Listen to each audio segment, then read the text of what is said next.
Kutokea katika uwanja wa Benjamin Mkapa. Naam.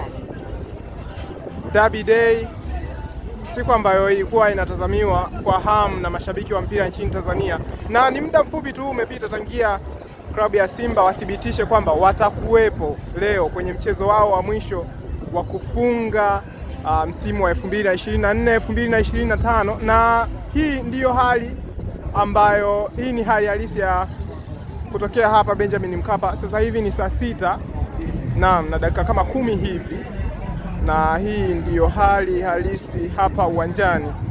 Oza, mashabiki wapo wa kutosha kama unavyowaona, rangi ni njano, nyeupe na nyekundu, lakini pia kuna kijani za kutosha hapa. Hii ni saa 6 mchana, Derby Day, Yanga dhidi ya Simba.